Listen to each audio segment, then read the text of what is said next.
இப்போது இந்த அல்லாவுடைய தீனை மக்கள்கிட்ட முழுமையாக கொண்டு போகிறதுக்காக ஒரு மர்க்கஸ் இப்போ நம்ம எழுப்ப போகிறோம் பூந்துறையில். அதற்காக இடம் தேர்வு செஞ்சு வாங்கியாச்சு. அதற்கான பர்மிஷன் ப்ராசஸ் இப்போ போயிட்டுருக்கு. இப்போ அதோடைய ரஃப் எஸ்டிமேஷன் பார்த்திங்கன்னா கிட்டத்தட்ட ஒரு 1.5 கோடி ரூபாய்க்குள்ளே வரும். அப்போ 3 ஃப்ளோர் கட்டும்போது அது முன்ன பின்ன 1000 அப்படி மீதி பணம் ஃபண்டு அதிகமாக இருந்தால் கூட அந்த ஃபண்டு வேறு வகையில் நம்ம நல்ல விதத்தில் நம்ம செலவு பண்ணக்கூடிய அந்த வாய்ப்புகள் இருக்குது. வேறு பகுதிகளில் கூட நமக்கு இயங்கக்கூடிய மக்கள் இருக்காங்க, அங்கே கொடுத்து நம்ம இது பண்ணலாம். இப்போ அதற்கான ஃபண்டு பார்த்திங்கன்னா இந்த ரம்ஜான் மாதத்தில் எல்லோரும் ஜக்காத் ஒதுக்குவீங்க. இப்போ அந்த ஜக்காத்துடைய பணத்தை இன்ஷா அல்லாஹ் இந்த பணிக்காக கொடுங்க.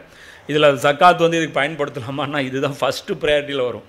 அல்லாவுடைய பாதையில் இதுதான் முதல் ப்ரையாரிட்டியில் வரும். பள்ளிவாசல் கட்டுறதுக்கு ஜகாத் தரக்கூடாது அப்படிங்கிற ஒரு புரிதல் இருக்குது. அது நம்ம கட்ட போகிறது பள்ளிவாசல் கிடையாது. நம்ம கட்ட போகிறது என்னது 3-in-1 4-in-1 வச்சிங்களேன்.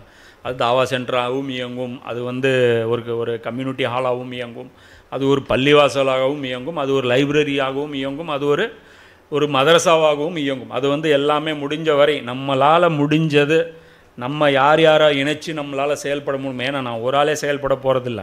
நான் ஒரு ஆள் செயல்படுறதுக்கு இந்த யூடியூப் சேனல் போதுமானது. இன்னும் இதை பரவலாக்கணும், இன்னும் நிறைய பேருடைய பங்களிப்பை நம்ம இதில் கொடுக்க வைக்கணும், இதை இன்னமும் பெருசு பண்ணணும் அப்படிங்கிறதுக்காக இதை பண்ணியிருக்கோம். அப்போ அதற்கான உதவிகளை இன்ஷா அல்லாஹ் உங்களால் முடிஞ்சதை நல்லா அந்த அளவுக்கு செய்யுங்க. அதை நாங்கள் நேர்மையான முறையில் எதுக்கு அதை அல்லாஹ்வுடைய பாதைக்காக மட்டுமே செலவு செய்வோம் அப்படிங்கிறத அந்த உறுதியும் நம்ம கொடுக்குறோம். இல்லை கீழே இருக்கக்கூடிய இந்த ஸ்க்ரீனில் இருக்கக்கூடிய அக்கௌண்ட்டுக்கு அனுப்புங்க. நிறைய பேர் பார்த்திங்கன்னா இந்த கூகுள் பேயில் அனுப்ப முடியலங்கிறாங்க. கூகுள் பே பார்த்திங்கன்னா அந்த மாதிரி ட்ரஸ்ட் அக்கௌண்ட்டுங்களுக்கு கொடுக்கறதில்ல. ட்ரஸ்ட் அக்கௌண்ட்டில் பார்த்திங்கன்னா கூகுள் பே ஆப்ஷன் இருக்கிறதில்ல. ஆனால் யூபிஐ ஐடி, அப்போ அந்த ஃபோன் நம்பர் போடுற இடத்துல இதில் இருக்கக்கூடிய அந்த யூபிஐ ஐடின்னு இருக்கும் பாருங்கள். அந்த யூபிஐ ஐடி போட்டிங்கன்னா அப்படியே அது உட்காந்துக்கும். இப்போ நான் ஃபோன் நம்பர் டைப் பண்ணுறதுக்கு பதிலாக அந்த யூபிஐ ஐடி நம்மளுது பார்த்திங்கன்னா அக்கௌண்ட் நம்பர் அப்படியே இருக்கும். அது அக்கௌண்ட் நம்பர் அப்படியே இருக்கிறதுனால அதை அப்படியே டைப் பண்ணிங்கன்னா அந்த இடத்துல அப்படியே ஃபிட் ஆகிரும். அது போய் அக்கௌண்ட்டில் போய் சேர்ந்துடும். அதனால் எளிதாக அந்த இதில் ட்ரான்ஸ்ஃபர் பண்ணிக்கலாம். அப்படி இல்லைன்னா கூட ஸ்கேனர் மூலமாக ஒரு தடவை ஆட் பண்ணிட்டீங்கன்னா அதுக்கப்புறம் நீங்கள் மாதம் ஒரு அமௌண்ட்டு சின்னதாக கொடுத்தீங்கன்னா கூட அது தொடர்ச்சியாக என்ன ஆயிரும், அதில் ஆட் ஆகிட்டே வரும். ஸோ அது மாதிரி ஒவ்வொருத்தரும் அவங்களுடைய பங்களிப்பை கொடுங்க. அவுஸு பில்லாஹி மினஷ் ஷைத்தானிர் ரஜீம். பிஸ்மில்லாஹிர் ரஹ்மானிர் ரஹீம். இன்னல் ஹம்துலில்லாஹ் நஹ்மதுஹு நஸ்தஈனுஹு நஸ்தக்ஃபிருஹு வ நுமினு பிஹி வ நதவக்கலு அலைஹி வ நஊஸு பில்லாஹி மின் ஷுரூரி அன்ஃபுஸினா வ மின் ஸய்யிஆத்தி அமாலினா மை யஹ்தில்லாஹு ஃபலா முஸில்ல லஹு வ மை யுضللஹு ஃபலா ஹாதிய லஹு வ அஷ்ஹது அல்லா இலாஹ இல்லல்லாஹு வஹ்தஹு லா ஷரீக லஹு வ அஷ்ஹது அன்ன முஹம்மதன் அப்துஹு வ ரசூலுஹு அம்மா பஅத். அல்லாஹும்ம ஸல்லி அலா முஹம்மதின் வ அலா ஆலி முஹம்மதின் கமா ஸல்லைத அலா இப்ராஹீம வலா ஆலி இப்ராஹிம் இன்னக ஹமீதும் மஜீத். அல்லாஹும்ம பாரிக் அலா முஹம்மதின் வலா ஆலி முஹம்மதின் கமா பாரக் அலா இப்ராஹிம வலா ஆலி இப்ராஹிம் இன்னக ஹமீதும் மஜீத். ரப்பி ஷ்ரஹ் சத்ரி வ யஸ்ஸிர் லி அம்ரி வஹ்லுல் உக்தம் மின் லிசானி யஃப்கஹூ. ஆல இம்ரான் 3வது அத்தியாயத்துடைய 4வது வசனம். இது தனக்கு முன்னர் அருளப்பட்ட வேத நூல்களை உண்மைப்படுத்துகிறது. மேலும் மக்களுக்கு நேர்வழி காட்டுவதற்காக இதற்கு முன் தௌராத்தையும் இஞ்சிலையும் அவன் இறக்கியிருக்கின்றான். உண்மையையும் பொய்யையும் வேறுபடுத்தி காட்டும் உரைகல்லான இந்த ஃபுர்கானையும் இறக்கியுள்ளான். இனி எவர்கள் அல்லாவின் கட்டளைகளை ஏற்க மறுக்கின்றார்களோ அவர்களுக்கு நிச்சயமாக கடுமையான தண்டனை உண்டு. அல்லாஹ் என்ன சொல்றான்?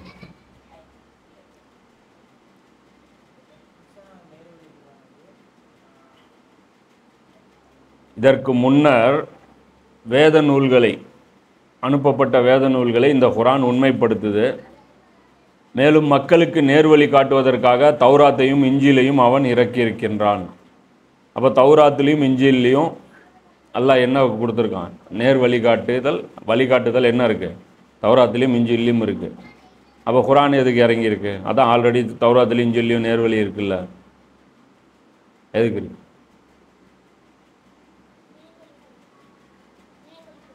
அது சைடில் நேர்வழிப்படுத்துதுன்னா 4-வே ஜங்ஷனா? இது இந்த ரூட்டில் ஒரு நேர்வழி, இந்த ரூட்டில் ஒரு நேர்வழி, அந்த ரூட்டில் ஒரு நேர்வழி. அதாவது அதில் எல்லாம் என்ன சொல்கிறான்? இதில் நேர்வழி இருக்குதுன்னு சொல்கிறான். இது ஏற்கனவே இறக்கினுக்கோங்கிறான்.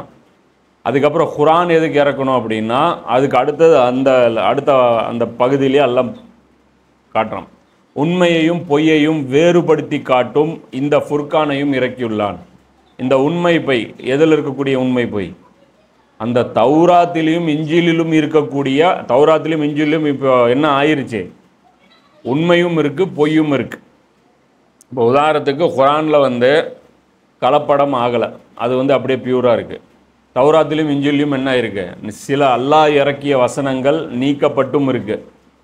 அல்லாஹ் இறக்காத மனிதர்கள் எழுதின வசனம் சேர்க்கப்பட்டும் இருக்குது. இப்போ இதனால் என்ன வருதுன்னா, எந்த ஒரு சப்ஜெக்ட் குரானில் நம்ம பார்க்க விரும்பினாலும் அதில் ஒரு கிளாரிட்டி கிடைக்கும். ஆனால் பைபிளில் சில சப்ஜெக்ட்ஸு போனோம்னா கிளாரிட்டி கிடைக்காது. நேர் ஆப்போசிட்டாக பைபிளில் இருக்கும். ஒரு இடத்துல ஈசா நபியை பற்றி என்னன்னு இருக்கும், மனுஷன் குமாரன் அப்படின்னு இருக்கும். இன்னொரு இடத்துல என்ன இருக்கும், தேவகுமாரன் இருக்கும். அப்போ தேவகுமாரனா மனுஷகுமாரனா, ரெண்டுமே பைபிளில் ஆப்போசிட்டான விஷயங்கள் பைபிளில் பார்க்க முடியும்.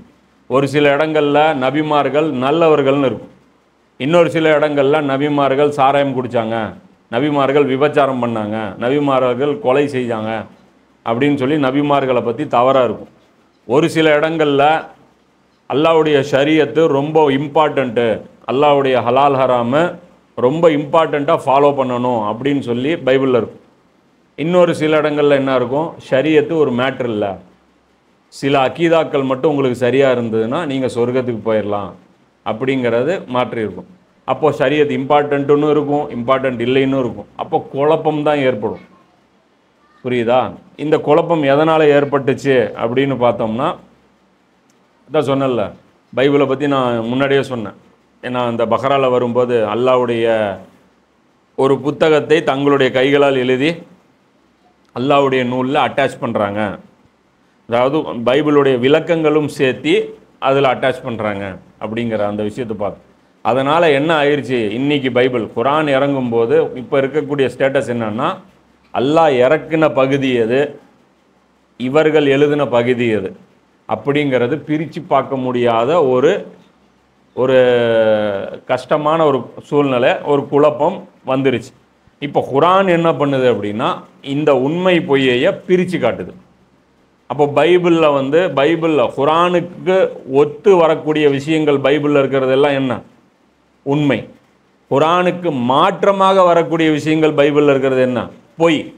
குரான் சொல்லாத விஷயங்கள் பைபிளில் வந்ததுன்னா அது பொய்ன்னு சொல்லி நம்ம ஆளுங்க சொல்லிடுறாங்க. சில கூடுதல் தகவல்கள் இருக்கும். இப்போ உதாரணத்துக்கு நூ அலைஹிஸ்ஸலாமுடைய மகன் குரானில் ஒரு மகன் தான் வர்றாரு, ஆனால் பைபிளில் நிறைய மகன்கள் வராங்க, 3 மகன்கள் வராங்க. இப்போ குரானில் 1ன்னு இருக்குது, அங்கே 3ன்னு இருக்குது, அது பொய்ன்னு அர்த்தம் கிடையாது, அது கூடுதல் தகவல். புரியுதா? அது கூடுதல் விளக்கம். நூ நபிக்கு மகனே இல்லை அப்படிங்கும்போது அது பொய்யா இருக்கும். புரியுதா நான் சொல்கிறது? அப்போ குரானில் இல்லாத விஷயம் பைபிள் சில விஷயங்கள் பேசினாலும் பைபிளில் என்ன சொல்லிடக்கூடாது, இது பொய்ன்னு சொல்லிடக்கூடாது. ஏன்னா அது கூடுதல் தகவலாக இருக்கும் பட்சத்தில் குரானுடைய அந்த உண்மையை, குரான் சொல்லக்கூடிய உண்மையை அது நிராகரிக்காத பட்சத்தில் அது பிரச்சனை கிடையாது. அப்போ குரான் சொல்லக்கூடிய விஷயம் அதை விட கூடுதலாக அது சொல்லும்போது பிரச்சனை கிடையாது. குரான் சொல்கிற விஷயத்துக்கு முரண்பாடாக ஆப்போசிட்டாக ஒரு விஷயம் சொல்லப்படும் போது தான் பிரச்சனை. சரியா? அப்போ இது ஒரு டீட்டெயிலும் புரிஞ்சுக்கணும். பொதுவாக இன்றைக்கி இருக்கக்கூடிய அந்த சில பேர் என்ன பண்ணிடுறாங்க அப்படின்னு பார்த்தோம்னா, அவங்களுக்கு போதிய அறிவு இல்லாமல் பைபிளில் குரான் சொல்லாத ஒரு கூடுதல் தகவலை பைபிள் சொல்லிச்சுன்னா அதை என்ன பண்ணுறாங்க, ரிஜெக்ட் பண்ணுறாங்க. கேட்டால் அப்போ குரானில் அந்த டீட்டெயில் இல்லை, அதனால் அது பொய் அப்படிங்கிறாங்க. குரான் அப்படி சொல்லலை. குரான் உண்மையும் பொய்யும் பிரித்து காட்டும். சில தகவல் ஏற்கனவே பைபிளில் சொல்லப்பட்டிருக்குன்னா அதை ரிப்பீட் பண்ணாது, அங்கே டீட்டெயில் இருக்கு. ஏன்னா அதுவும் அல்லாஹ்வுடைய வேதம் தான், அதையும் நம்ம மதிக்கணும். இப்போ இன்றைக்கி கலப்படமான பைபிள் இருக்குல்ல, இதே நிலையில் தான் நபி ஸல்லல்லாஹு அலைஹி வஸல்லம் காலத்துலேயும் இருந்துச்சு. ரசூல்லா இதை விமர்சிக்கலை, இதை இது குப்பை, இது புக்கு வேஸ்ட்டுன்னு சொல்லலை, இதுக்கு மதிப்பு கொடுத்தாங்க. இப்போ சில ஹதீஸ்கள் பார்க்க முடியும், ரசூல்லாட்ட தௌராத் கொண்டு வரப்படும் போது ரசூல்லா இப்படி சாஞ்சி உட்காந்துட்டு இருந்தவங்க எந்திரிச்சு அப்படி உட்காந்து அதை அப்படியே பவ்யமாக, அது ஒரு ரொம்ப மரியாதையாக அந்த புத்தகத்தை கையில் வாங்கினாங்க. அதனால் வந்து அதை பைபிளை வந்து ஓவராக விமர்சனம் இன்றைக்கி வந்து முஸ்லீம்கள் பண்ணுறாங்க, அது வந்து தப்பு. அப்போ இதில் இன்னொரு விஷயமும் அல்லாஹ் என்ன சொல்கிறான் அப்படின்னா, இனி எவர்கள் அல்லாஹ்வின் கட்டளைகளை ஏற்க மறுக்கின்றார்களோ அவர்களுக்கு நிச்சயமாக கடுமையான தண்டனை உண்டு. இப்போது இதற்கு முன்னாடி இருந்த அந்த யூத சமுதாயமும் கிறிஸ்தவ சமுதாயமும் சரியான பாதையில் போகலை. காரணம் என்ன? வேதங்களில் கிளாரிட்டி இல்லை, அதனால் போகலை. இது ஒரு சாக்காக சொல்ல முடியும். என்னெல்லாம் பண்ணுறது, எங்கள் வேதத்தில் தப்பு மாற்றி உல்டா விஷயங்கள் இருக்குது, அதனால் எங்களால் ஒரு முடிவுக்கு வர முடியலன்னு சொல்லலாம். அதே குர்ஆன் இறங்கி அதை கிளியர் பண்ணிட்டதுக்கு போகுது, அதுக்கப்புறம் இந்த வார்த்தையை வந்து சொல்ல முடியாது. புரியுதா? இப்போ உதாரணத்துக்கு வாத்தியார் வந்து உங்களுக்கு பாடம் நடத்துகிறார், உனக்கு புரியல, அப்போ நீ என்ன சொல்ல, நீங்கள் பாடம் நடத்துன்னு எனக்கு புரியலைங்களாம். ஆனால் நீ கேள்வி கேட்ட, என்ன நீங்கள் சொன்ன அந்த விஷயம் புரியலைங்க அப்படின்ட்டு, அப்போ நீ அதுக்கப்புறம் அவர் தெளிவாக உனக்கு கூப்பிட்டு விளக்கம் கொடுக்குறாரு. அதுக்கப்புறமும் நீ வந்து புரியலைன்னு சொன்னீங்கன்னா என்ன, அது டாவ், நீ நடிக்கிறேன்னு அர்த்தம், பின்பற்ற தயார் இல்லை அப்படின்னு அர்த்தம். அதுக்கு வந்து அல்லாஹ் வந்து என்ன பண்ணுறான், நான் கிளியர் பண்ணதுக்கப்புறம் பைபிள்லேயும் தௌராத்துலேயும் இருக்கக்கூடிய அந்த கன்ஃபியூஷனை குர்ஆன் மூலம் நான் கிளியர் பண்ணதுக்கப்புறமும் நீங்கள் இன்னும் என்னுடைய ஷரியத்தை ஃபாலோ பண்ணுறதுக்கு முன் வரலனா, அப்போ அல்லாஹ் சொல்கிறான், எவர்கள் அல்லாஹ்வின் கட்டளைகளை ஏற்க மறுக்கின்றார்களோ அவர்களுக்கு நிச்சயமாக கடுமையான தண்டனை உண்டு. இனி வந்து நீங்கள் வந்து அப்பாவிங்கன்னு உங்களை விட மாட்டேன், நீங்கள் பாவிங்கன்னு நான் உங்களை லிஸ்ட்டில் வைப்பேன். தெரியாமல் ஆக்டிங் பண்ணுறேன். அதே தான் இன்றைக்கி உங்களுக்கும். இத்தனை நாள் உங்கள் வாழ்க்கையை இப்படியே போச்சு, புரியுதா? இப்போ உட்காந்து குர்ஆனில் நான் இப்படி தான் இருக்கணும், இப்படி தான் வாழணும்னு சொல்லிட்டேன்ல, புரிஞ்சிருச்சுல்ல, மாட்டினீங்க. புரியுதா? இதுக்கப்புறம் போய் சொன்னீங்கன்னா மாட்டினீங்க, இதுக்கப்புறம் துனியாவுக்கு வாழ்ந்தீங்கன்னா மாட்டினீங்க, இதுக்கப்புறம் நீங்கள் வந்து இந்த காதில் வாங்கி அந்த காதில் விட்டீங்க அல்லாஹ்வுடைய உபதேசங்கள்னா மாட்டினீங்க, அவுட்டு. அப்போ அதனால் புரிஞ்சுங்க. அதுக்குன்னு வராமலே இருந்துக்கலாமே நினச்சிக்கிறீங்க. ஏன் வரலைன்னு அல்லாஹ் கேட்பான். அதில் சில பேர் அப்படி ஒரு புத்தி என்ன பண்ணுவாங்கன்னா, தெரிஞ்சுட்டா தானே தெரிஞ்சுக்கணும்னு கேட்பான். தெரியாமல் இருந்துச்சுன்னா மறுமையில் போய் எல்லாம் எனக்கு தெரியாமல் இருந்துச்சு அதனால் நான் வந்து ஃபாலோ பண்ணல அப்படின்னு. நீ தெரியாமல் திருட்டுத்தனமாக ஓடணுங்கிறதும் எல்லாம் பிளான் பண்ணுவான். எல்லாமே எப்படி லாக் பண்ணி எல்லாம் பிடிக்கணும்னு நினச்சிட்டானோ அது வந்து பண்ணிடுவான். அதனால் புத்திசாலித்தனம் என்ன, அல்லாஹ்வுடைய பேச்சை கேட்டு அல்லாஹ்வுக்கு சரணடைந்து அல்லாஹ்வுடைய ஷரியத்தை ஃபாலோ பண்ணுற அந்த முடிவு எடுக்கணும். அப்போது இதில் ஏன் அல்லாஹ் வந்து தண்டனை இருக்குங்கிறான், அல்லாஹ்வுடைய அந்த ஷரியத்தை ஃபாலோ பண்ணலைன்னா தண்டனை இருக்குங்கிறான். ஏன் தண்டனை இருக்குங்கிறான் அப்படின்னா, ஒரு ஆர்டர் போட்டு அது ஃபாலோ பண்ணாலும் ஒன்றும் இல்லை, ஃபாலோ பண்ணலினாலும் ஒன்றும் இல்லைன்னா அந்த ஆர்டர் எதுக்கு போடணும்? அந்த ஆர்டர் போட்டு ஃபாலோ பண்ணுறவனுக்கு பரிசும் ஃபாலோ பண்ணாதவனுக்கு பனிஷ்மெண்ட்டு கிடைக்கும் போது அந்த ஆர்டருக்கே ஒரு வெயிட்டு. புரியுதா? இப்போ ரெட்டு போட்டால் நிற்கணும், நிற்கலைனாலும் ஃபைன் இல்லை அப்படின்னா எவன் தான் நிற்பான்? அப்புறம் எதுக்கு அது ரூல்ஸ் போடணும்? புரியுதா? எந்த சிக்னல் வாங்க, ரெட் இருந்தாலும் போகலாங்க, க்ரீன் இருந்தாலும் போகலாங்க, ஆரஞ்சு இருந்தாலும் போகலாங்கன்னா அப்புறம் எதுக்கையா கரண்ட் பில்லு தண்டம், அதுக்கு ஒரு ஆள். புரியுதா?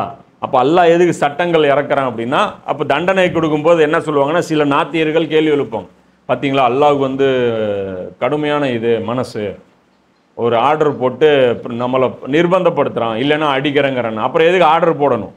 ஆர்டர்னு போடுறதே எதுக்குன்னா ஃபாலோ பண்ணுறது தான். ஃபாலோ பண்ணலைன்னா அதோடைய விளைவையும் நீ சேர்த்து ஃபேஸ் பண்ணணும். அப்போ கவர்மெண்ட்டும் அந்த மாதிரி ஒரு அல்லாஹ்வுடைய சட்டங்களை பொறுத்த வரைக்கும் அதை கேலி கூத்தாக்கக்கூடாது. மேலும் அல்லாஹ் வல்லமை மிக்கவனும் தீய செயல்களுக்கு பழி வாங்குபவனும் ஆவான். அல்லாஹ் சொல்கிறான், என்கிட்ட ஆற்றல் இருக்குது, நான் பழி வாங்காமல் விட மாட்டேன், என்கிட்ட தப்பிச்சிடலான்னு மட்டும் நினச்சிடாதீங்க. நிச்சயமாக வானத்திலும் பூமியிலும் உள்ள எப்பொருளும் அல்லாஹ்வுக்கு மறைவானது அன்று. என்கிட்டருந்து நீங்கள் ஒளிஞ்சிக்கலான்னு நினச்சிடாதீங்க. நீங்கள் எங்கேயும் ஓடி ஒளிய முடியாது. வானத்தில் பூமியில் இருக்கிற எல்லா விஷயமும் எனக்கு தெரியும். அதே மாதிரி நீங்கள் அறியாமையில் செய்கிறீங்களா, வேணும்னே டபாய்க்கிறீங்களா, எல்லாமே ரப்புக்கு தெரியும். அதனால் வந்து அல்லாஹ்ட்ட பொறுத்த வரைக்கும், இஸ்லாத்தில் பொறுத்த வரைக்கும் சின்சியராக நடந்துங்க. இந்த ஏமாத்துறது, நோன்பு வச்ச மாதிரி ஆக்ட் கொடுக்கறது, நோன்பு வச்சுட்டு போய் ஓரமாக போய் தண்ணி குடிச்சிட்டு வந்துடுறது, தொழுவும் போது அப்படியே சோம்பேறித்தனமாக நிற்கிறது, முடிஞ்ச வரைக்கும் இந்த கேம் போடுற வேலையெல்லாம் பண்ணக்கூடாது. சரியா? குழந்தைத்தன்மையிலிருந்தே அல்லாஹ்வுடைய விஷயங்கள்லாம் சீரியஸாக நடக்க ஆரம்பிச்சிடும். இல்லைன்னா அந்த திருட்டுத்தனம் என்ன ஆகும், நாள் போக போக பக்கா திருடனை நம்மளை மாற்றிடும். அதுக்கப்புறம் என்ன ஆயிரும், ஆக கேடுகட்ட அயோக்கியர்களாக மாறிடும். அதுவும் உபதேசம் குர்ஆன் மூலம் சொல்லப்பட்டுருச்சுன்னா அதுக்கப்புறம் வேறு எந்த உபதேசமும் கிடையாது. அதுக்கப்புறம் உங்கள் வாழ்க்கையில் உங்களை எவனுமே திருத்த முடியாது. புரியுதா? இந்த கிளாஸ் உங்களை திருத்தலைன்னா, குரான் கிளாஸ் உங்களை திருத்தலை அப்படின்னா வேறு எந்த அட்வைஸும் உங்களுக்கு யூஸே ஆகாது. உங்களை விட மோசமான ஆள் இந்த உலகத்தில் வேறு எவனுமே இருக்க மாட்டான். புரியுதா? அதனால் எடுத்து ஆரம்பத்துலேருந்தே நம்ம என்ன பண்ணணும், குரான் படிக்கவே குரானுக்கு கட்டுப்பட தொடங்கிடணும், குரானுக்கு மதிக்க ஆரம்பிக்கணும். புரியுதா? குரானுங்கிறது சாதாரண விஷயம் கிடையாது. அவனே உங்கள் அன்னையரின் கருவறைகளில் தான் நாடுகின்றவாறு உங்கள் உருவங்களை அமைக்கின்றான். மிக்க வல்லமையும் நுண்ணறிவும் கொண்ட அவனே அன்றி வேறு இறைவன் உங்களுக்கு இல்லை. இப்போ அல்லாஹ் என்ன சொல்கிறான், உங்களை படைச்சவன் அவன், உங்கள் மோசடிகளையும் அவன் தெரியும். என்ன அப்போது உங்கள் டிசைன் என்னன்னு அவனுக்கு தெரியும். உங்களுக்கு டிசைன் கொடுத்தவனே யார்? அல்லாஹ் தான். அதனால் இந்த தில்லாலங்கடி வேலை எங்ககிட்ட பண்ணாதீங்கிறான். இது 6வது வசனம். அடுத்த வசனம் குரானில் மிகப்பெரிய, அதான் சொன்னல, மிகப்பெரிய உபதேசங்கள், மிகப்பெரிய விஷயங்கள், சில வசனங்கள் ரொம்பவும் வெயிட்டான விஷயங்கள் பேசும். சில வசனம் ஒரு வசனமே பெரிய மெசேஜை சொல்லும். சில வசனங்கள் வந்து ஒரு குரூப்பாக சேர்ந்து தான் ஒரு மெசேஜை சொல்லும். இப்போ உதாரணத்துக்கு அந்த மாடு அறுக்கிறது, இந்த மாடு என்ன அப்படின்னா அந்த ஒரு வசனத்தில் மெசேஜ் அவ்வளோ கிடையாது. இந்த ஒரு அந்த 10 வசனம் சேர்ந்தாதான் ஒரு மெசேஜ். அந்த மாடு வந்து அடுக்க சொன்னால் அது கலர் என்னன்னு கேட்டாங்க, அதுக்கப்புறம் வயசு என்னன்னு கேட்டாங்க, அதோடைய சைஸ் என்னன்னு கேட்டாங்க, அது ஆனா பெண்ணான்னு கேட்டாங்க, இப்படி கேட்டாங்க. அது ஃபுல் பேக்கேஜ் எடுத்தால் தான் ஒரு மெசேஜ். சில வசனம் ஒரே ஆயத்து மெசேஜ், அதுவே வந்து ஒரு அத்தியாயமே சொல்லக்கூடிய மெசேஜ் சொல்லும். அப்படி ஒரு மெசேஜ் தான் இந்த அடுத்த வர்ற வசனம். இந்த வசனம் என்ன அப்படின்னா அல்லாஹ் சொல்கிறான்ல, அந்த வேதங்களில் மாறுபாடு, அதாவது கிறிஸ்தவர்கள் ஏன் வழி கட்டாங்க, வேதத்தில் கிளாரிட்டி இல்லை.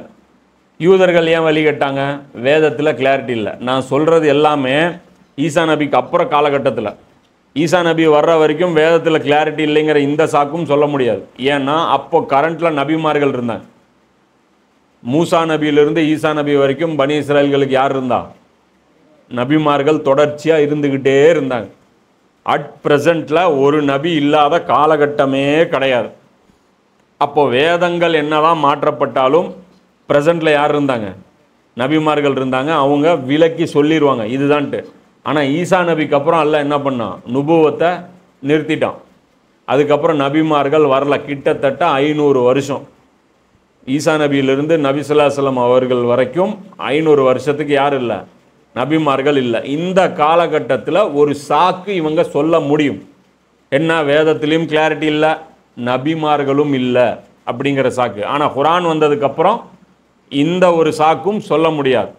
அப்போ அடுத்த ஒரு விஷயம், இப்போ குரானில் இப்போது பனி இஸ்ராயல்களுக்கு அது ஒரு டெஸ்ட் ஆச்சு. இப்போ குரானில் ஏதாவது அந்த மாதிரி கன்ஃபியூஷன்ஸ் வருமா? இன்றைக்கி வந்து முஸ்லீம்கள்லாம் ஒரே கருத்தில் இருக்கிறாங்களா? இன்றைக்கி பெருநாள், நேற்றும் நாளைக்கும் பெருநாள், முஸ்லீம்கள் ஒரு கருத்தில் இருக்கிறாங்களா? இல்லை. ஒரு குரூப் என்னங்குது, தர்காவுக்கு போகலாங்குது. இன்னொரு குரூப் என்னங்குது, தர்காவுக்கு போகக்கூடாதுங்குது. ஒரு குரூப் என்னங்குது, மன்னராட்சி ஹலாலுங்குது. இன்னொரு குரூப் என்னங்குது, மன்னராட்சி ஹராமுங்குது. எவ்வளோ விஷயங்கள், மாறுபட்ட கருத்துக்கள். ஏன் ஒரு குரான் தானே இருக்குது, அதில் கலப்படம் தான் இல்லையே. எங்கேருந்து இவங்க இவ்வளோ டைவர்ஷன் எடுத்துகிட்டு போகிறாங்க? அதை பற்றி தான் இந்த ஆயத்து பேசுது. 3வது அத்தியாயத்துடைய 7வது வசனம். இந்த ஆயத்தில் அல்லாஹ் சொல்கிறான், குரானை வச்சுக்கிட்டும் நாசமாக போவது எப்படி? புரியுதா? உருப்படாமல் போவது எப்படி? ரசூல்லா பாடம் நடத்திய நாசமாக போவது எப்படி? ரசூல்லா வழிகாட்டியாக வச்சுக்கிட்டே உருப்படாமல் போவது எப்படி? இந்த வித்தையில் இன்றைக்கி நாம் என்ன பண்ணிட்டோம், ரொம்ப டேலண்ட்டாக போயிட்டோம். இன்றைக்கி யூதர்கள் கூட அவங்களுக்கு கூட ஒரு இது இருக்குது, ஒரு சாக்கு இருக்குது. வேதம் கலப்படம் ஆயிடுச்சு, நாங்கள் உருப்படாமல் போனதுக்கு காரணம் வேதத்துடைய கிளாரிட்டி இல்லைன்ட்டு. இவங்க முஸ்லீம்களுக்கு என்ன ஆயிடுச்சு, இன்றைக்கி இந்த குரானில் இவ்வளோ கிளாரிட்டி இருந்தும் வழிகட்டு போனாங்க. அது எப்படி வழிகட்டாங்க, எப்படி இவங்க வழிகட போகிறாங்க? நபி ஸல்லல்லாஹு அலைஹி வஸல்லம் காலத்தில் ஒரே ஒரு இஷ்யூ தான் வந்துச்சு குரானில், ஒரு சில இஷ்யூங்கள் தான் வந்துச்சு. ஆனால் ரசூலாவுக்கு அப்புறம் குரானில் நிறைய விஷயங்கள் இன்றைக்கி வந்து உம்மத்து வந்து டைவர்ட் எடுத்துகிட்டு போயிருச்சு.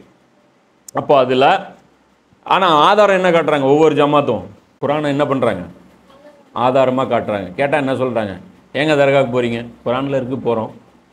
ஏங்க மன்னராட்சி ஹலாலு, குரானில் இருக்குது நாங்கள் ஃபாலோ பண்ணுறோம்.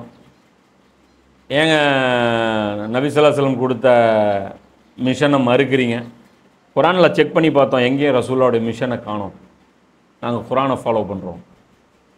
ஏங்க இப்படிலாம் சம்பாதிச்சுட்டு இருக்கீங்க? குரானில் ஃபாலோ பண்ணுறதுங்க, குரானில் இருக்குங்க அப்படிங்கிறோம்.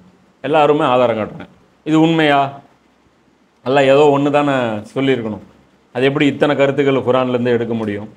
இதை தான் அல்ல இங்கே விளக்குறான். நபியை அவனே இவ்வேத நூலை மீது இறக்கி அருளினான். இப்போ குரானை பற்றி அல்லாஹ் சொல்கிறான், இந்த வேதத்தை நான் தான் உங்கள் மேலே இறக்கியிருக்கேன். இதில் எந்த கன்ஃபியூஷனும் கிடையாது. புரியுதா? ஃபஸ்ட்டு விஷயம் கிளியர். இதில் இரு விதமான வசனங்கள் உள்ளன. இப்போ இதில் குரானில் எந்த மாதிரி ஆயத்துகள் இருக்குது? 2 விதமான வசனங்கள் உள்ளன. ஒன்று முஹக்கமாத் எனும் வசனங்கள் ஆகும். அவைதாம் இவ்வேதத்தின் அடிப்படை. இந்த குரானில் என்ன இருக்குது? 2 விதமான வசனங்கள் இருக்குது. ஒன்று என்னது? முஹக்கமான வசனம். இது என்னங்கிறத விளக்கம் சொல்கிறேன், முதல்ல புரிஞ்சுங்க. அப்போ ஒரு வெரைட்டி என்ன? ஆயாத்துல் முஹக்கமாத். 2வது முத்தஷாபிஹாத் எனும் வசனங்களாகும். இன்னொரு வெரைட்டி என்ன? முத்தஷாபிஹாத். முஹக்கம், முத்தஷாபிஹாத். இதை மைண்டில் வச்சுக்கணும். புரியுதா? சொல்லப்போனால் குரானுக்கே டிக்ஷனரி இந்த ஆயத்து தான். இது உங்கள் வாழ்க்கையில் புரிஞ்சால் தான் குரானை வச்சு ஏன் முஸ்லீம்கள் அடிச்சுக்கிறாங்கங்கிற அந்த விஷயத்தை உங்களால் புரிஞ்சிக்க முடியும். எவர்களுடைய இதயங்களில் கோளாறு உள்ளதோ, யார் கோளாறு பிடிச்சவங்களோ, யாருக்கு கெட்ட எண்ணம் இருக்கோ, அவர்கள் குழப்பம் செய்யும் நோக்கில் முத்தஷாபிஹாத்தான வசனங்களை தேடி தெரிந்து கொண்டும் அவற்றின் கருத்தை வளைத்து திரித்து கூற முயற்சி செய்து கொண்டும் இருப்பார்கள். இந்த தப்பான ஆட்கள் என்ன பண்ணுவாங்க? குரானில் இருக்கக்கூடிய அந்த முத்தஷாபிஹாத் வசனங்களை எடுத்து அதோடைய அதோடைய மீனிங்கை சேஞ்ச் பண்ணி, இது இந்த மீனிங் தான் சொல்லுது, அது அந்த மீனிங் தான் சொல்லுதுன்னு சொல்லி அதுவே வேலையாக இருப்பாங்க. அதுதான் சொல்கிறேன். அது விளக்கம் வரும். எனினும் அப்போ அல்லாஹ் என்ன சொல்கிறான்? எனினும் அவற்றின் உண்மை பொருளை அல்லாவை அன்றி எவரும் அறிய மாட்டார். அந்த முத்தஷாபிஹாத்துடைய உண்மையான மீனிங்கு அல்லாவை தவிர யாரும் அறிய மாட்டார். இதற்கு மாறாக அறிவுத்திறன் மிக்கவர்கள் இவற்றை நாங்கள் நம்புகிறோம், இவை அனைத்தும் எங்கள் இறைவனிடமிருந்து அருளப்பட்டவைதான் என்று கூறுகிறார்கள்.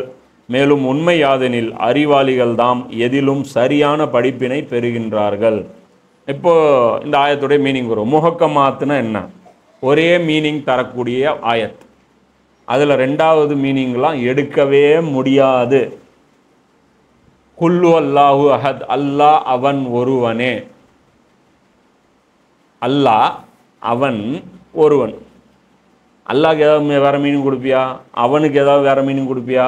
ஒன்றுக்கு ஏதாவது வேறு மீனிங் கொடுப்பியா? கொடுக்க மாட்டேன். அப்போ நீ அல்லாஹ் 2ன்னு சொல்லவே முடியாது, மாட்டிக்குவேன். குரானில் அல்லாஹ் ஃபிக்ஸ் பண்ணி அடித்து பேசிடுவோம். புரியுதா? அல்லாஹ்வுக்கு மட்டுமே கட்டுப்பட வேண்டும். பிரார்த்தனை அல்லாஹ்விடமே பிரார்த்தனை கேட்க வேண்டும். இன்னும் அல்லாஹ் சொல்கிறான்ல, ஈயாக்கா நாபுது, உன்னையே வணங்குகிறேன். ஈயாக்கா நஸ்தஈன், உன்னிடமே உதவி தேடுகிறேன். அப்போ அல்லாஹ் அல்லாதவர்கள்ட்ட உதவி தேடலாமா? கூடாது. கிறிஸ்டல் கிளியராக இருக்குது ஆயத்துல் முஹக்கமாத்து. இதில் என்ன மீனிங் இருக்குது? மாற்றி புரியறதுக்கு ஏதாவது இருக்கா? அப்போ தர்காக்கு ஏன் போகிறீங்க கேட்டால் என்ன சொல்கிறீங்க? அந்த ஆயத்தில் எங்களுக்கு ஒரு பாயிண்ட் கிடச்சிருச்சு, இந்த ஆயத்தில் எங்களுக்கு ஒரு பாயிண்ட் கிடச்சிச்சில்ல, இங்கே முஹக்கமாத்தில் தெளிவாக இருக்குல்ல.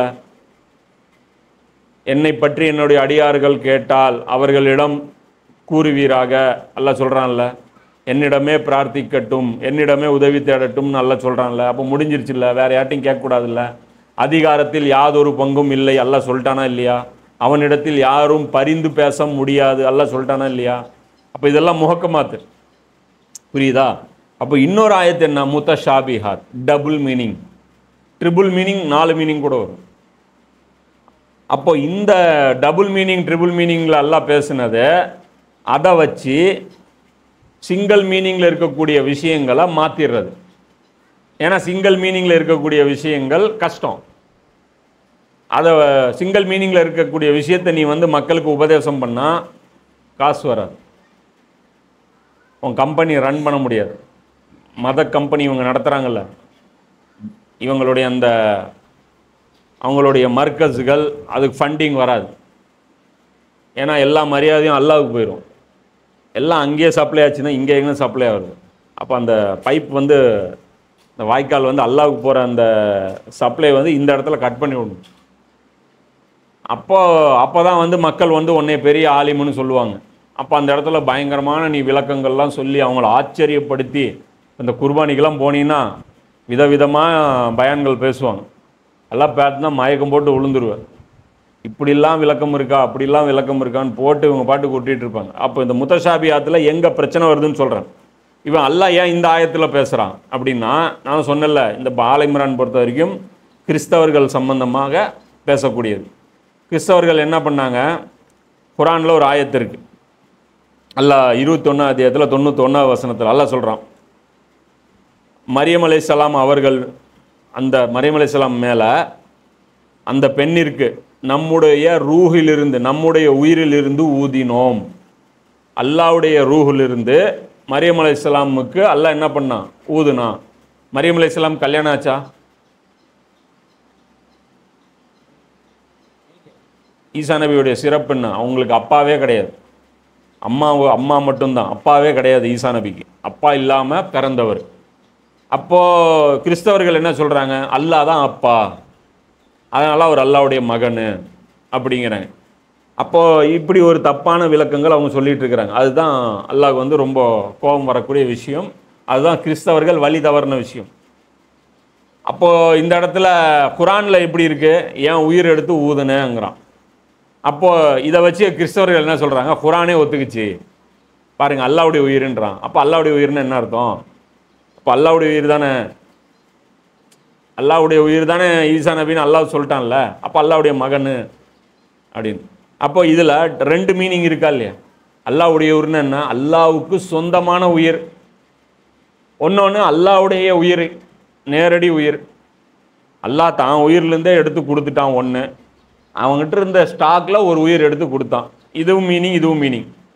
புரியுதா இல்லையா? இப்போ டபுள் மீனிங் முத்தஷாபிஹாத் வந்துருச்சு, புரியுதா? அப்போ இதை வச்சு ஃபித்னா பண்ணுறது. இப்போ குல்லு அல்லாஹ் சூறால அல்லாஹ் சொல்கிறான்ல, அவன் யாரையும் பெறவும் இல்லை, யாரையும் யாருக்கும் பிறக்கவும் இல்லை, யாரையும் பெறவும் இல்லை. இப்போ முஹக்கமாத்தில் அது ஃபிக்ஸ் ஆகிருச்சு இல்லை? அப்போ நீ விளக்கம் சொல்லும்போது முத்தஷாபிஹாத்தை வச்சு நீ டாவு போடக்கூடாது இல்லை? ஆனால் உனக்கு பிஸ்னஸ் எதில் ஓடும்? இத்தனை வருஷமாக ஈசா நபி அல்லாஹ்வுடைய மகனுன்னு சொல்லி நீ பொல போட்டிட்ட, அதை வச்சு தான் நீ சம்பாதிக்க ஆரம்பிச்சிட்ட. இப்போ இத்தனை நாள் திடீர்னு அல்லாஹ்வுக்கு மகன் இல்லைன்னு நீ சொல்ல ஆரம்பித்தா, இத்தனை நாள் நீ பேசுனதை மக்கள் என்னன்னு நினைப்பாங்க? அண்டா டேய், என்னன்னா ஊத்தனை, இப்போ வந்துட்டு அவர் அல்லாஹ்வுக்கு மகனே இல்லைன்ட்ட, அவர் பேரில் எத்தனை காணிக்க வாங்கினேன், இத்தனை வருஷமாக என்கிட்ட சந்தா வாங்கி சாப்பிட்ட, இத்தனை வருஷம் எங்களை வழிகெடுத்திருந்தியா, உன் பேச்சு கேட்டு செத்து போனவங்க கதியெல்லாம் என்ன ஆகிருக்கும், இத்தனை கேள்விக்கு உன் பதில் சொல்லணும். அதுக்கு பெஸ்ட் ஆப்ஷன் என்ன? இதுக்கு மீனிங் மாற்றி விட்டானா? அல்லாஹ்வுடைய உயிர்னு குரான்லேயே இருக்குதுங்க. அப்போ அல்லாஹ் யாருக்கும் பிறக்கும் இல்லை, பிறக்கும் இல்லைன்னா அது வேற மீனிங்க. அது அல்லாஹ் அப்படி சொன்னான்னு புரிஞ்சிக்கக்கூடாது, அது வந்து இப்படி புரிஞ்சுக்கணும். இப்படி தான் இவங்களுடைய தொழில் நடக்குது. நான் சொன்னேன்ல, தாலூத்தை வந்து மன்னராக தேர்வு செய்தான் அப்படின்னு அந்த இடத்துல வரும்போது கூட மலிக்குங்கிறதுக்கு டபுள் மீனிங் இருக்குது. ஒரு மீனிங் என்ன, ஆட்சியாளராக தேர்வு செய்தான்னு. இன்னொரு மீனிங் என்ன, மன்னராக தேர்வு செய்தான்னு. புரியுதா? அப்போ 2 மீனிங் வருது இல்லை? அப்போ இன்னொரு இடத்துல குரானில் எத்தனை இடத்துல வருது, அவனே அரசன், நானே அரசன், குரானில் எத்தனை இடத்துல வருது? ஆட்சி அதிகாரத்தில் யாருக்கும் பங்கில்லை, எத்தனை இடத்துல வருது? அதில் டீட்டெயிலாக வந்துருச்சு இல்லை? முஹக்கமாத்தில் தெளிவாக வந்துருச்சு இல்லை? உன் மன்னரை கூல் பண்ணுறதுக்காக நீ முத்தஷாபிஹாத்தில் விளையாடுற இல்லை? புரியுதா? இப்படி தான் குரானை வச்சு நாசமாக போகிறது. இது இன்னும் நீங்கள் பெருசாகும் போது, இதுக்கு மேலே இது விளக்கம் சொன்னால் உங்களால் புரிஞ்சிக்க முடியும். இது லைட்டாக சாம்பிளுக்கு மட்டும் புரிஞ்சிருச்சுல்ல ஒரு விஷயம் எப்படி மாற்ற முடியுதுன்ட்டு. அங்கே தெளிவாக இருக்குது, அல்லாஹ்வுக்கு அப்பாவும் கிடையாது, அம்மா குழந்தையும் கிடையாதுன்ட்டு. இந்த இடத்துல அல்லாஹ் தான் உயிர்லேருந்து கொடுத்தாங்கிற விஷயத்தை எடுத்து பாருங்கள், அல்லாவே ஒத்துக்கிட்டான் அப்படின்னு சொல்லி மாற்றி இப்படி பண்ணுறது. இப்படித்தான் இந்த பிஸ்னஸே நடக்குது. இப்போ எனக்கும் மற்ற ஆலிம்களுக்கும் இருக்கிற பிரச்சனை என்ன தெரியுமா? இதுதான். இப்போ டபுள் மீனிங் இருக்கிறதுனால இதில் ப்ரூஃப் பண்ண முடியாது என்னாலையும். ஆனால் எனக்கு நான் என்ன நினைப்பேன், எனக்கு வந்து தெரியும் இதுதான் அது மீனிங். முத்தஷாபிஹாத்தில் மன்னருக்கு அந்த இடத்துல மலிக்குன்னா ஆட்சி அதிகாரத்தை குறிக்கும் அப்படிங்கிறது எனக்கு தெரியும். அதனால் அல்லாஹ் ஹராமாக்கின விஷயத்த ஹராமுன்னு நான் சொல்லுவேன். அது நான் ஸ்ட்ராங்காக நம்புவேன். ஆனால் அவங்க என்ன பண்ணுவாங்கன்னு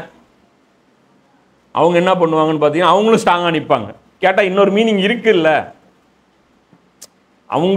அவங்களுக்கு மீனிங்கே இல்லாமல் இல்லை, அவங்களுக்கு ஒரு பாயிண்ட் இருக்குது அதில்.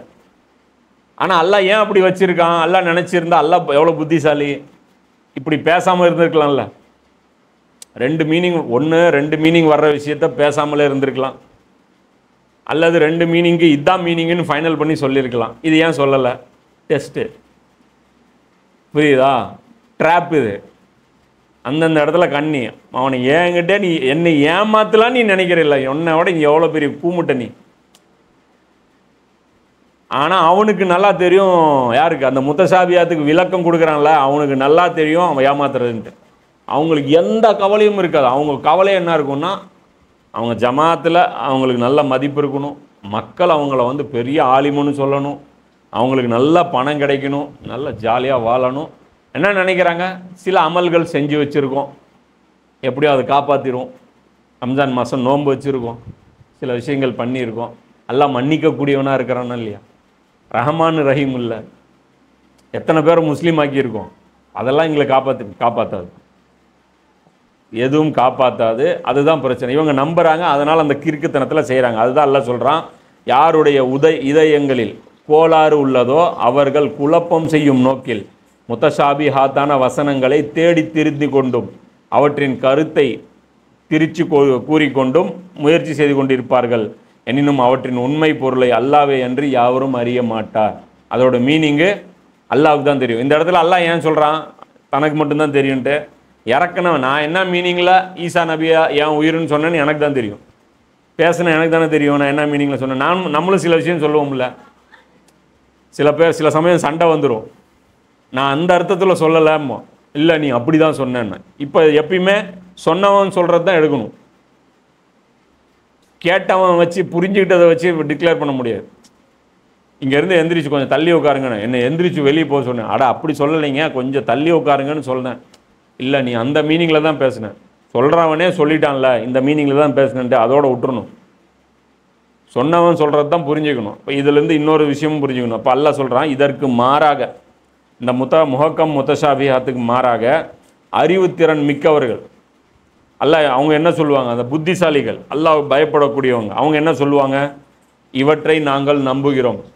இவன் மாற்றி விளக்கம் கொடுக்குறான்ல முத்தஷாபிஹாத்து, அந்த ஆயத்தை நாம் வந்து மறுக்கக்கூடாது. அந்த விளக்கம் மட்டும்தான் நமக்கு பிரச்சனை. ஆனால் அந்த ஆயத்து என்ன மீனிங்னு நமக்கு புரியும். இவை அனைத்தும் எங்கள் இறைவனிடமிருந்து அருளப்பட்டது தான். ஆர்கியூமெண்ட் நாங்கள் பண்ண மாட்டோம். நீ சொல்கிறியா இதுதான் மீனிங்ன்ட்டு இருந்துட்டு போ, ஒன்றும் பிரச்சனை இல்லை. நீ சொல்கிறதும் குரானில் இருக்கிற ஆயத்து தான், நாங்கள் அதை மறுக்கலாம் மாட்டோம். புரியுதா? உன் மீனிங் அந்த விளக்கம்னு வச்சுக்கிறியா, அதன்படி நீ செயல்படு, அல்லாட்ட போய் நீ ஃபேஸ் பண்ணு. நாங்கள் இதன்படி செயல்படுவோம், எங்களுக்கு ரெண்டுக்குமே மீனிங் எடுக்க தெரியும். அல்லாஹ் சொல்கிறான், மேலும் உண்மை யாதெனில் அறிவாளிகள் தான் எதிலிருந்தும் சரியான படிப்பினை பெறுகின்றார்கள். அந்த அறிவாளிகள் என்ன பண்ணுவாங்க?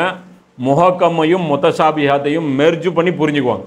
இப்போ முஹக்கமில் என்ன இருக்குது? அல்லாஹ்வுக்கு மகன் இல்லைன்னு இருக்குது, அல்லாஹ்வுக்கு யாரும் அல்லாஹ்வுக்கு அப்பா இல்லைன்னு இருக்குது. முத்தஷாபிஹாத்தில் என்ன இருக்குது? அல்லாஹ்வுடைய உயிரின்னு இருக்குது. அப்போ முஹக்கமும் முத்தஷாபிஹாத்தும் கனெக்ட் பண்ணு, அல்லாஹ்வுக்கு சொந்தமான உயிர். அப்போ முஹக்கமும் புரிஞ்சிருச்சு, முத்தஷாபிஹாத்தும் புரிஞ்சிருச்சு, நமக்கு கன்ஃபியூஷனே இல்லை. இவங்களுக்கு முத்தஷாபிஹாத்து மட்டும் எடுத்துக்குவாங்க, முஹக்கம் தூக்கி போட்டுருவாங்க, அதையும் இதையும் போட்டு மோதி அடிச்சிருவாங்க. அவர்கள் இவ்வாறு அல்லாஹ்விடம் இறைஞ்சிய வண்ணம் இருக்கிறார்கள். இந்த நல்லவங்களை பற்றி அல்லாஹ் சொல்கிறான், எங்கள் இறைவனே, எங்களை நீ நேர்வழியில் செலுத்திய பின்பு எங்கள் இதயங்களை நேர்வழியில் இருந்து வழி தவற செய்து விடாதே. மேலும் எங்களுக்கு உன் அருளிலிருந்து கொடையை வழங்குவாயாக. நிச்சயமாக நீயே உண்மையில் தாராளமாக வழங்குபவனாக இருக்கின்றாய். இந்த கல்வி கற்றுக்கிட்டவங்க என்ன சொல்லுவாங்க? அல்லாஹ்கிட்ட பயந்துக்கிட்டே இருப்பாங்க ஒவ்வொரு நாளும். யா அல்லாஹ் எங்களுக்கு நேர்வழி காமிச்சு அதற்கப்புறம் எங்களை வழி தவற வச்சிடாத. குரான் நேர்வழின்னு புரிஞ்சிருச்சு, குரானுக்குள்ளே வந்து முத்தஷாபியாத்தில் நாங்கள் கப்பா புரிஞ்சு நாசமாக போகணுமா? அதனால் நாங்கள் குரான் படிக்கும்போது எங்களுக்கு கிளாரிட்டியை கொடு. இவங்க ஒன்று சொல்கிறாங்கல்ல, இவங்க ஒன்று சொல்கிறாங்கல்ல, புரிய மாட்டேங்குதல்ல, எங்களுக்கு கிளாரிட்டி கொடு. எங்களுக்கு உன் அருளில் இருந்து கொடையை வழங்கு, உன் ரஹமத்திலிருந்து எங்களுக்கு கொடு. நிச்சயமாக நீயே தாராளமாக வழங்குபவனாக இருக்கிற, நீ தான் தாராளமாக கொடுக்கக்கூடியவனாக இருக்கிறாய். இதை சொல்லுவாங்க இவங்க. இப்போ நல்லவங்க எப்படி இருப்பாங்க? பெருமை அடிக்க மாட்டாங்க, அல்லாஹ்வை சார்ந்து இருப்பாங்க. ஆனால் இந்த முத்தஷாபியாத்து விளக்கம் கொடுக்குறாங்கல்ல, இவங்கெல்லாம் என்ன சொல்லுவாங்க? அங்கெல்லாம் எத்தனை மதரசால படிச்சிருக்கோம் தெரியுமா? எங்கள் டிகிரி என்ன தெரியுமா? ஒரு விளக்கம் தப்பாக நீங்கள் புரிஞ்சுக்கிட்டீங்க, அப்படின்னா நாங்கள் தப்பாக புரிஞ்சுக்கிட்டோமா? யார் நீ மெக்கானிக்கு எங்களுக்கு சொல்லி தரியா? நீ மெக்கானிக்கு எங்களுக்கு சொல்லி தரியா? இவங்க என்ன நினச்சிக்கிறாங்க, அறிவுங்கிறது மதசால் இருக்கிறவங்களுக்கு மட்டும் நினச்சிக்கிறாங்க. மெக்கானிக்கு எவ்வளோ அறிவு வேணும் தெரியுமா? எத்தனை இன்ஜின் வருது தெரியுமா? சிசின்னா என்னென்னு தெரியுமா? உங்களுக்கு அறிவு ஜாஸ்தியா இல்லை மற்ற ஃபீல்டில் இருக்கிறவங்களுக்கு அறிவு ஜாஸ்தியா? டாக்டருக்கு எவ்வளோ அறிவு வேணும் தெரியுமா? அவன் புக்கு உட்காந்து படிக்க முடியுமா? ஒரு இன்ஜினியர் பில்டிங் கட்டுறான், அவனுக்கு எவ்வளோ அறிவு வேணும் தெரியுமா? அறிவுன்னு என்ன நினச்சிட்டிங்க? வெறும் அரபி மாரசால போய் சில புக்கு படிக்கிறவங்களுக்கு மட்டும்தான் அறிவுன்னு நினச்சிட்டிங்களா? அறிவு எல்லாருக்குமே இருக்குது. இன்னும் சொல்ல போனால் மதரசாவில் படிக்கிறவங்கள விட வெளியே இருக்கிறவனுக்கு அறிவு ஜாஸ்தியாக இருக்குது. உங்களால் ஒரு ஃப்ளைட்டு பறக்க வைக்க முடியுமா? உங்களால் ஒரு டேம் கட்ட முடியுமா? டேமுடைய டெக்னாலஜி என்ன தெரியுமா? தண்ணிக்குள்ளே எப்படி அவங்க கட்டடம் கட்டுறாங்க, உள்ளே எப்படி அஸ்திவாரம் போடுறாங்க, அதெல்லாம் என்னன்னு தெரியுமா? கெமிக்கல் காம்பினேஷன்லாம் என்னன்னு தெரியுமா? ஒவ்வொரு மெட்டீரியலுடைய பயாலஜிக்கல் நேம் தெரியுமா? இதெல்லாம் ஒன்றும் தெரியாது. புரியுதா? உங்களுக்கு தெரியாது தான் ஜாஸ்தி. மக்களுடைய அறிவு இருக்குல்ல, அதை விட அதிகம். ஆனால் மக்கள் என்ன குருட்டுத்தனமாக நம்புகிறாங்கன்னா, தங்களை விட இவங்க புத்திசாலிகள் நம்புகிறாங்க. அதனால் என்ன நடக்குது, அந்த ஒரு கேப்பை இவங்க பயன்படுத்தி அந்த ஆதிக்கத்தை செலுத்துகிறாங்க. உண்மையிலேயே புத்திசாலியாக இருக்கிறவன் தன்னுடைய தவறை எடுத்து சொல்கிறவனை அவன் என்ன பண்ணுவான், கேர்ஃபுல்லாக கவனமாக கேட்பான். இந்த டிகிரி விளக்கம்லாம் பேச மாட்டான். சரி தம்பி, நீ மெக்கானிக்காக இருந்தாலும் சொல்லு, நாங்கள் எங்கே தவறு பண்ணோம் சொல்லு பார்ப்போம், நியாயமாக இருக்கா அப்படின்னு பார்ப்போம். அதே மாதிரி என்ன சொல்கிறது, நம்ம சேனல் வழியாக நம்ம சில விஷயங்கள் இந்த யூடியூப்பில் பேசுகிறோம். அது பேசும்போது கேட்டுகிட்டே என்னங்கிறாங்க, நாம் சொல்கிறத உண்மைன்னு நம்பி சில மக்கள் இருக்காங்களே, அவங்களையும் முட்டாளுங்கிறது. நான் ஒரு முட்டாள், நான் சொல்கிறத சரின்னு சொல்கிற கூடியவங்களும் முட்டாள். புத்திசாலி யார்? இவங்க. ஏன்னா என்னப்பா புத்திசாலித்தனுக்கு சர்டிஃபிகேட் என்ன பண்ண? டிகிரி வச்சு. நீங்கள் என்ன வச்சுருக்கோம்? டிகிரி வச்சுருக்கோம். இப்போ நீங்கள் சயின்டிஸ்ட்லாம் டிகிரி வச்சுருக்கான், கடவுள் இல்லைங்கிறான். அப்போ அது உண்மையாயிருமா? டிகிரி கணக்கு கிடையாது. குர்ஆனை பொறுத்த வரைக்கும் அது ஈமான் சார்ந்தது. டிகிரிகளை கொண்டெல்லாம் விளக்க முடியாது. பேசிக் அறிவு வேணும், அரபி நாலேஜ் வேணும். ஆனால் அது மட்டுமே போதுமானதாக ஆயிராது. அரபி நாலேஜுடன் சேர்ந்து என்ன வேணும்? தக்குவா வேணும், அல்லாஹ்வுடைய இறையச்சம் வேணும், ஹலாலாக சாப்பிட்ணும். இதெல்லாம் நடக்கும் போது தான் குர்ஆன் நமக்கு புரியும். எங்கள் இறைவனே, நிச்சயமாக நீ எல்லா மனிதர்களையும் ஒரு நாளில் ஒன்று திரட்டக்கூடியவனாக இருக்கின்றாய். அந்நாள் வருவதில் எத்தகைய சந்தேகமும் இல்லை. நிச்சயமாக நீ வாக்குறுதி மீறுபவன் அல்ல. அப்போ இது அந்த துவாவுடைய முடிவு. அந்த குர்ஆனை புரிஞ்சிக்கிறதுக்காக அல்லாஹ்ட்ட துவா கேட்பாங்க. அவங்க துவா ரொம்ப பணிவாக நடந்துக்குவாங்க. அவங்க என்ன கேட்பாங்க, என்ன நினைப்பாங்க, மறுமை நாளை நினச்சி பயப்படுவாங்க. யா அல்லாஹ், நிச்சயமாக அந்த நாள் வரும், நீ வாக்குறுதி மீறவும் கிடையாது, அதனால் எங்களை குர்ஆனில் சரியான வழியை காட்ட வை, எங்களுக்கு சரியான விளக்கங்களை புரிய வை அப்படின்னு சொல்லி அல்லாஹ் சொல்கிறான். இதோட போதும்.